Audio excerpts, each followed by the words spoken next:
이상하게 어떤 부탁은 나도 모르게 다 들어주게 될 때가 있습니다. 치킨! 카드를 시원하게 긁고 나면 집에 와서 왜 그랬지? 싶은 순간들, 나도 모르게 지갑을 열게 되고 부탁을 들어주게 되는 화법의 숨은 비밀, 그 심리적인 이유와 우리가 몰랐던 부탁의 기술들 지금부터 하나씩 밝혀드립니다. 채널 고정!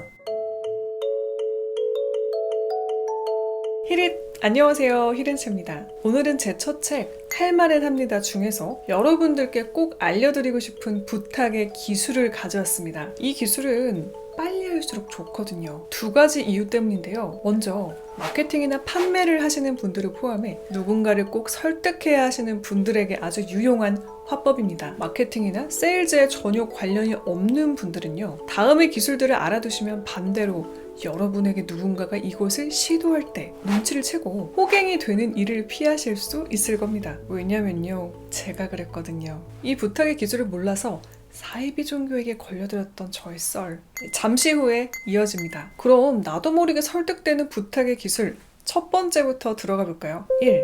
거절할 확률이 큰 부탁 먼저 하기. 이 기술은요, 누군가의 지갑을 열게 할 때 특히 유용합니다. 협상의 자리나 혹은 물건의 세일즈에도 많이 쓰이는데요. 이런 기술에 대해서 알지 못했던 시절 제 친동생이 자신도 모르는 사이에 이 기술을 성공시킨 적이 있습니다. 바로 백화점에서였어요. 대학생이 된 제 동생에게 아버지께서 자켓을 사주시겠다고 했습니다. 저와 함께 셋이 쇼핑을 갔죠. 그런데 동생이 멋모르고 처음 들어간 매장이 엄청 비싼 곳이었어요. 아버지께서는 오, 멋있는데 하시고 가격표를 보시고 난 뒤 말씀이 사라지셨습니다. 그리고 다음 매장으로 갔는데요. 그 매장의 자켓 역시 원래 예산보다 높은 금액대였어요. 그런데 아버지께서는 이렇게 말씀하셨습니다. 오, 싸네. 동생이 이 전략을 알고 매장에 들어간 건 전혀 아니었습니다. 그런데 왜 저희 아버지께서는 자켓이 싸다고 느끼셨을까요? 그 심리는요, 거절 후 양보 전략에서 찾아볼 수 있습니다. 다른 말로 면전에서 문 닫기 전략으로도 불리는데요. 부탁을 할 때 먼저 거절할 확률이 높은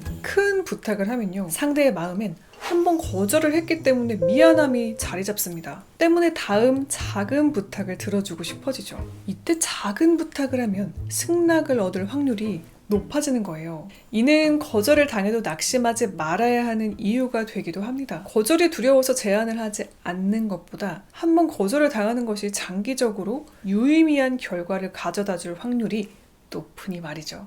다음은 거절 후 양보 전략을 활용한 부탁, 설득의 예시입니다. 고객님 스타일에는 A 스타일 추천드립니다. 가격은 30만 원이에요.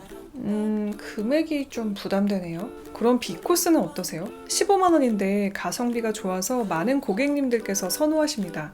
좋아요. 저 B 코스로 할게요. 큰 금액을 제시한 뒤 작은 금액을 제시하니까요, 결국 상대의 지갑이 열렸습니다. 단 이 방법은 첫 부탁이 이후의 부탁보다 터무니없이 크다면요, 이후 부탁의 효과가 미미해질 수 있으니 주의하셔야 합니다. 터무니없이 큰 부탁을 하면요, 너무나 큰 손해를 보는 느낌으로 인해 상대에 대한 신뢰도 자체가 깨져버릴 수 있으니까요. 고객님 스타일에는 A 코스 추천드립니다. 가격은 100만 원이에요. 네?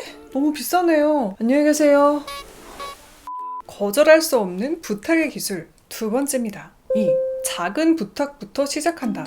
이건 1번의 기술과 반대로 작은 부탁 여러 개를 하며 상대의 마음을 여는 방법입니다. 문간에 발들여놓기 전략인데요. 이게 어떤 원리인지 제 경험을 통해 설명드릴게요. 제가 취준생 시절 가고 싶었던 방송사 시험을 망친 날 있었던 일입니다. 시험을 망쳐서 좀 좋은 글들로부터 위로를 받고 싶었어요. 그래서 집에 오는 길에 대형 서점에 들렀습니다. 열심히 책을 보는데 누군가 말을 겁니다. 언니, 혹시 그 에코백 어디서 사셨어요? 너무 제 스타일이어서요. 네?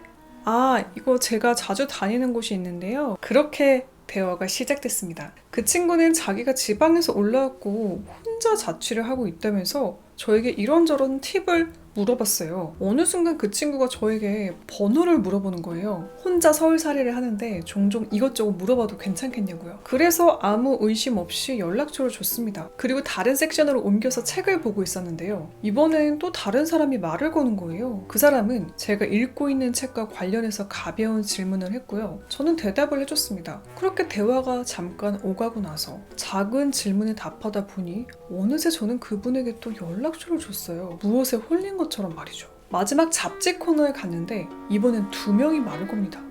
오늘 사람들이 왜 이러지? 책 좀 보고 싶은데 라는 생각이 들었어요. 근데 희한한 게요. 그분들의 질문에 답하고 작은 부탁을 들어주다 보니까 저는 어느새 또 연락처를 주게 됐습니다.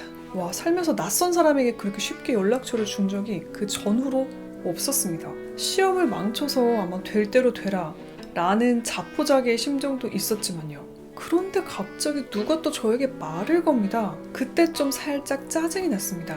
네? 라고 답을 했는데요. 그랬더니 그분이 이런 말을 하십니다. 저 사람들 사이비예요. 제가 아까부터 지켜봤는데 조심하세요. 저렇게 친근하게 접근해서 나중에는 포교를 하더라고요. 와, 감사합니다. 인사를 꾸벅 하고 나서요. 그분들 번호를 차단해야겠다고 폰을 켰습니다. 그러고 나서 팔에 닭살이 쫙 돋았어요. 각각 다른 장소에서 제 번호를 딴 그분들 3팀 모두 전화번호 뒷자리가 같았거든요. 자, 지금까지 문간에 발 들여놓기 전략에 당한 어렸던 제 과거의 썰이었는데요. 흔쾌히 들어줄 수 있는 작은 부탁을 먼저 한 뒤 큰 부탁을 하면 자연스럽게 그걸 들어주려는 심리, 문간에 발 들여놓기 전략을 활용한 사례가 하나 더 있습니다. 여러분, 딱 10초만 제 얘기 들어보세요. 채널을 돌리는데 누군가 이런 말을 해요. 그래, 그럼 10초만 들어보자 라고 생각하시겠죠? 그렇게 10초를 보면 20초가 되고 점점 더 긴 영상을 시청하게 되실 겁니다. 마트의 시식 코너도 마찬가지인데요. 이거 한 번만 드셔보세요. 그렇게 시식을 간단히 하고 어느 순간 식품을 사게 되는 거죠. 작은 부탁으로 상대의 문간에 발을 들여놓는 전략. 나도 모르게 설득되는 부탁의 기술이었습니다. 부탁의 기술, 이제 3번째 마지막 전략입니다.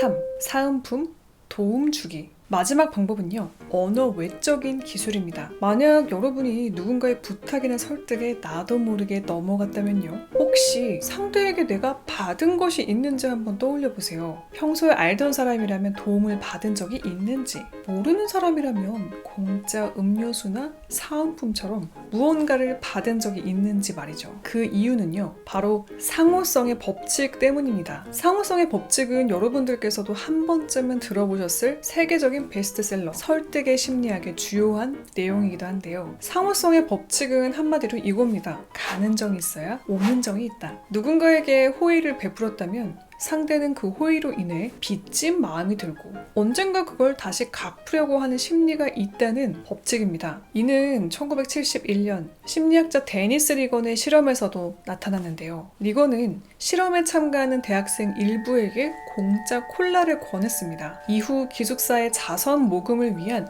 행운권 구입을 권유했는데요. 그 결과 콜라를 마신 학생이 그렇지 않은 학생보다 2배 이상 행운권을 많이 구입했습니다. 이렇게 상대에게 부탁을 하려 한다면요, 평소 오고 가는 정이 있었는지, 서로 호의를 주고받았던 관계인지 한번 떠올려 보시는 것이 좋습니다. 상대와 관계가 좋고 내가 상대에게 도움을 주거나 호의를 베푼 적이 있는 상대일수록 부탁을 했을 때 조금 더 승낙을 할 확률이 높아질 테니까요. 자, 이렇게 오늘은 제 첫 책 할 말은 합니다에 소개했던 부탁을 흔쾌하게 들어주게 만드는 화법, 부탁 전략 3가지를 소개해드렸습니다. 정리하면 1. 거절할 확률이 큰 부탁 먼저 하기. 2. 작은 부탁부터 시작하기. 3. 사은품, 도움 주기 였습니다. 오늘 소개해드린 내용이 도움이 되셨다면 할 말은 합니다. 꼭 한번 읽어보세요. 그럼 저는 인사드리겠습니다. 지금까지 히렌추였습니다. 오늘도 채널 고정해주신 히릿, 내일도 최고길만 걸으세요. 안녕.